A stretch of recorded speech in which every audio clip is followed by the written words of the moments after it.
E voltamos aqui com o InterCJC para todo o Brasil. Hoje estamos ao vivo e você que me acompanha, fique à vontade. A casa é sua. Hoje o nosso papo vai ser muito bom, mas para ele ser melhor ainda, eu preciso de você. Você que está em casa me assistindo, você pode fazer parte aqui dessa conversa. Fique à vontade. Hoje vamos aprender juntos aqui sobre mais um tema baseado na palavra de Deus, com a ajuda do pastor, meu querido. Precisamos ter aí sempre alguém para nos orientar. E quem melhor do que aquele que zela pelas nossas vidas? E hoje vamos aprender e falar sobre um tema que ainda não falamos aqui no InterCJC. Vamos falar sobre as responsabilidades dentro do namoro e dentro de um casamento. Você que está em casa, você que namora, você que usa uma aliança ou nessa mão,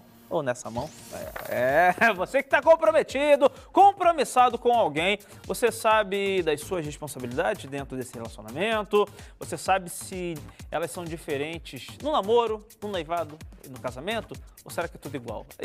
Vamos falar sobre isso aqui hoje no nosso programa, lembrando que você pode participar aqui com a gente através das nossas redes sociais, facebook.com/canal CJC, pode entrar lá, deixar a sua pergunta, deixar a sua contribuição nessa conversa. Pode colocar lá que a produção tá ligadinha lá dentro, então quando você colocar o pessoal vai avisar, a gente vai ler aqui o seu posicionamento para nos ajudar na conversa de hoje, tá bom? E se você quiser ligar para cá, não gosto de escrever não, eu prefiro falar, eu quero que minha voz, ela saia, só ligar para cá, prestadora 21 3576 4937 e 3576 4941, esses são os nossos telefones para você falar conosco aqui ao vivo no InterCJC, então fique à vontade, tá bom? E lembrando que você que está em casa, você pode nos assistir por vários canais, pelo canal 21 da nossa TV brasileira, para você que possui aí a nossa TV na sua casa, você que fez a assinatura, bonitinho, tem lá a antena da nossa TV, você pode sintonizar aqui o canal CJC no canal 21, tá bom? Mas para você que ainda não tem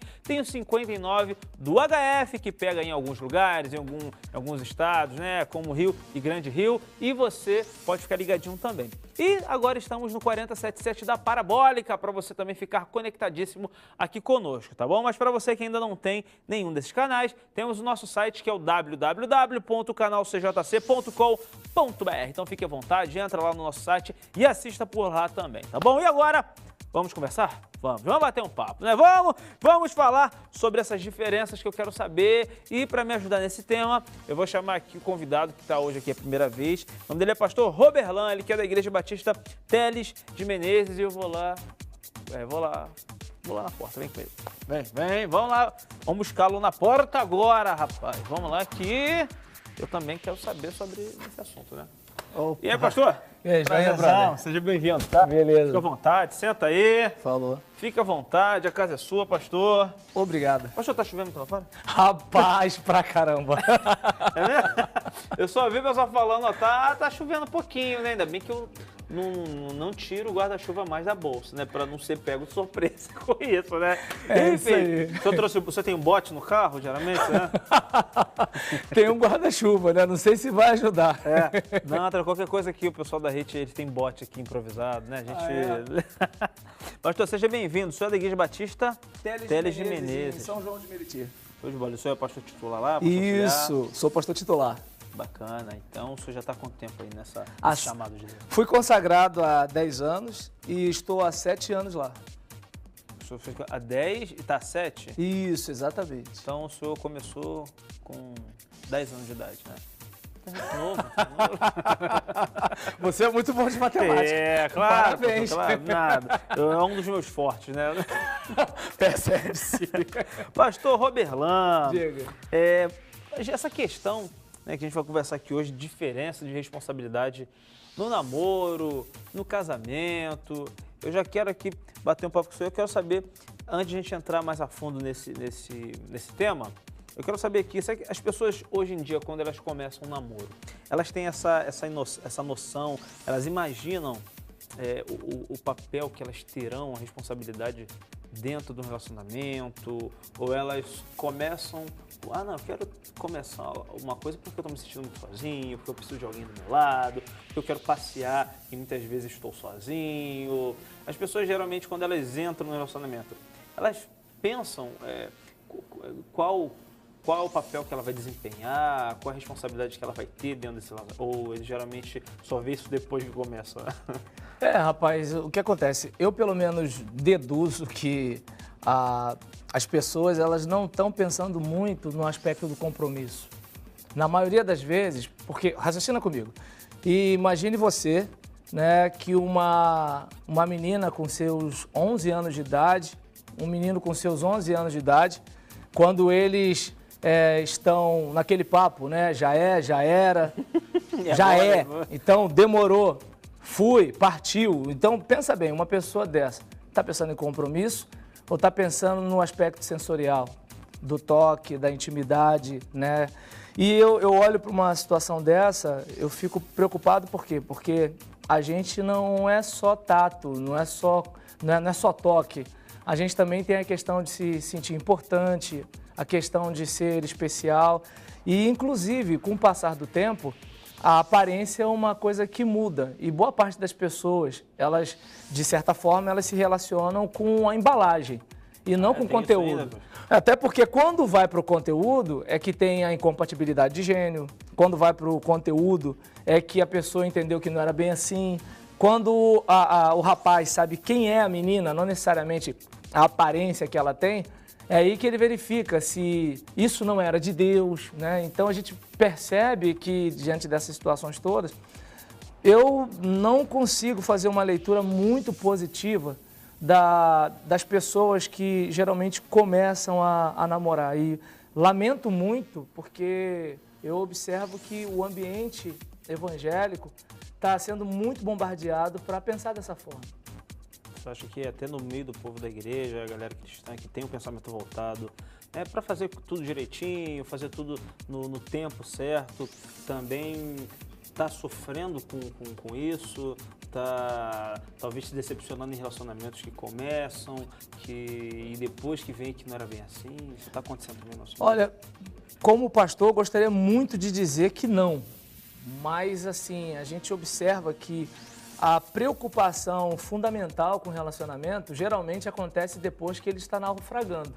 Porque quando se começa, dificilmente você vai ver uma menina com seus 11 anos perturbando a mãe ou perturbando o pai para deixar de namorar, ou o rapaz, né, perturbando a mãe e o pai para deixar namorar. Dificilmente você vai ver esses, de acordo com o Estatuto da Criança e Adolescente, né, até 12 anos, criança, né? Embora não gostem mais de ser chamados assim. Fazer o quê, né? O velho não quer ser velho, a criança não quer ser criança, tá tudo, e a gente vai seguindo. E aí, nesse caso, a gente, por exemplo, se depara, né, brother, com o seguinte problema. Essa pessoa, com essa idade, ela não está pensando em relacionamento sério. E detalhe, o que acontece? A gente tem isso no nosso meio. E qual é a parte mais dolorosa? É quando você, de repente, ouve um pai ou uma mãe dizendo, olha, se eu não deixar, vai fazer escondido, não é? E tem uns que são a moda antiga, né? Não deixa. Mas o adorador, né? O adolescente evangélico, cristão, que frequenta a igreja, de vez em quando dá um balão no pai e na mãe, entende? Porque o adolescente cristão ele é gente também, né? E gente falha, inclusive quando é para ter um certo benefício, entre aspas, né? Porque, por exemplo, o diabético, doce é a melhor coisa do mundo, mas não é, entendeu? Mas ele é pior, né? Entende? Mas porque a pessoa veneno, confunde a questão de algo ser bom com algo ser prazeroso. É prazeroso para aquele menino de 11, para aquela menina de 11 anos se tocar? Claro que é prazeroso. Mas, assim, se a gente for pensar em vida 2, alguém com quem você vai dividir a sua vida, isso é prejudicial. Porque quando essa menina tiver com 16 anos, quantas experiências ela teve? Quando esse rapaz estiver com 16, 17 anos, quantas experiências ele teve? E quanto maior a experiência, né, maiores as comparações. E aí, o que acontece? Parece que o nosso relacionamento, em vez de ser um relacionamento pessoal, é um relacionamento de consumo. Mesmo a gente sendo crente, levantando a mão na igreja, falando glória a Deus, aleluia. E às vezes, assim, esperando que num passe de mágica, Deus resolva todos os problemas que a gente construiu. Enquanto nós que temos que arcar com as consequências e... escolhas, né, trazem consequências. Se você é adulto e sabe disso, ou se você é criança e não sabe disso, mas que trazem, por exemplo, se um garoto de 10 anos pular de um prédio de 10 andares, mesmo sem ele saber que existe gravidade, ele vai sofrer as leis da gravidade. Verdade. Né? E, sem querer fugir muito do tema, eu queria perguntar, aproveitando, puxando o gancho no que o senhor falou, Sim. um pai, né, de um pai cristão, ele pode talvez cobrar do filho a seguinte coisa: ó, você, meu filho ou minha filha, você não vai namorar até você fazer seus 18 anos, porque antes você tem que pensar somente em estudar. Eu não quero que você talvez se frustre, se entristeça, né? Porque isso vai, papai já passou por isso, mamãe já passou por isso. Então eu sei que eu estou falando. Então eu não quero que você passe. Um pai tem essa autonomia para chegar e falar: filho, não quero. Falar ele pode. Claro que pode falar. Agora, se esse filho vai atender, aí é outra coisa. Falar o pai pode. Ele pode ir lá impor o limite? Pode. Claro que pode. O problema é que também tem uma outra situação, né? Que assim, se nós observarmos, a gente vive uma época hoje em que ninguém mais pode ser contrariado.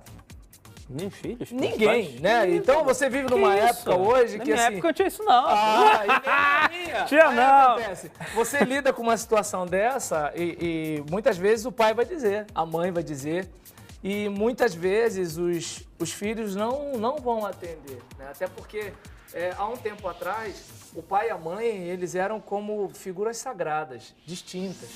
Meu pai falou isso, minha mãe falou isso. Tanto que pessoas da minha idade, elas ainda têm aquele costume de ver o pai e a mãe como referência. E tomar bênção. Né? Aí, exatamente. Até hoje eu faço isso com meu pai, com a minha mãe, com os meus filhos. Também. Eu fui criado desde pequeno assim, né? Entende? Agora o que acontece?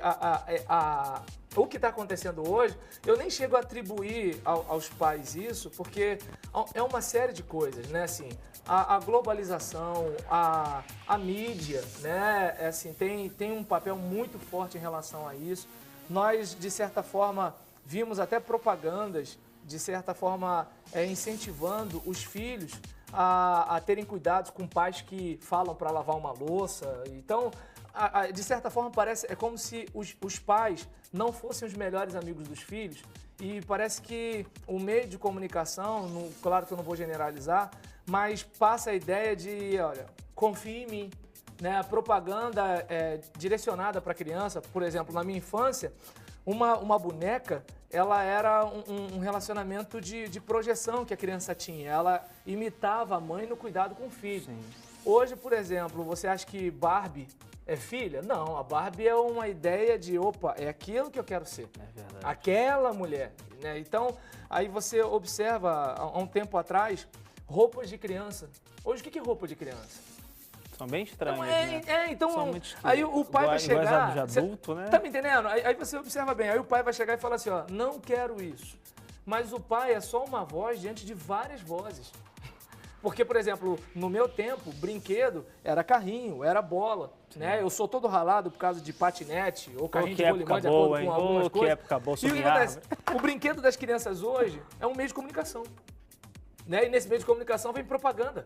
É verdade. Então, aí você se depara com essas situações todas, o pai vai falar, ó, não quero.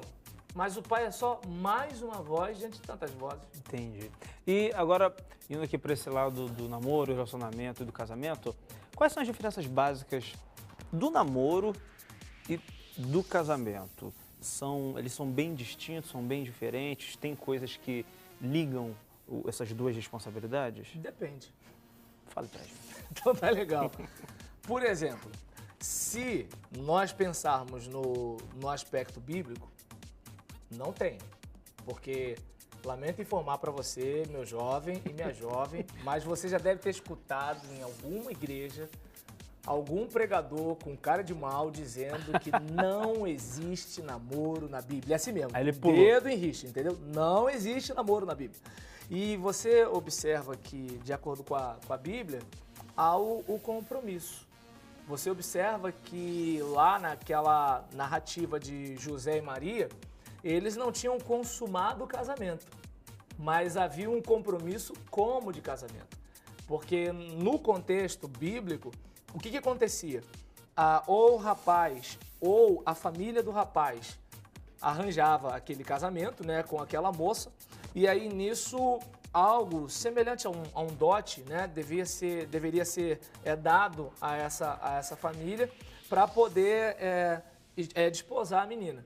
E o que acontece? Geralmente era na faixa da adolescência ou talvez até da pré-adolescência. O Rabi Natan que chegou a um momento que colocou, se minha memória não me trai, as meninas no mínimo 12 anos e os meninos a partir dos 13 anos. Então, e é interessante, né? Hoje um cara de 40 anos é um menino, mas tudo bem. E aí nesse caso, mas vamos voltar para a Bíblia que é melhor. Em relação a isso, né? O que acontece? Tanto que é que deduz-se que até pelo fato de você não encontrar a pessoa de José no ministério de Jesus, que José devia ser bem mais velho que Maria e que possivelmente Maria fosse uma bem jovem ou talvez até adolescente. Então, havia um relacionamento do tipo, olha, estamos noivos. Então, já tinha sido dado dote, as famílias estavam próximas e o que ficava muito mais difícil de romper aquele relacionamento, né? E aí tá aquele compromisso, num espaço, de acordo com alguns comentaristas, de aproximadamente 1 ano, o casamento se consumaria. Então, você observa que o que acontecia, por exemplo, noivado tem na Bíblia, já pode ficar noivo, tá, Ney? Aí o que acontece? O noivado, ele era tido como você assumir um compromisso para casar. Então, enquanto hoje, por exemplo, o casamento praticamente não é visto com tanta seriedade, naquela época o noivado tinha a seriedade do casamento.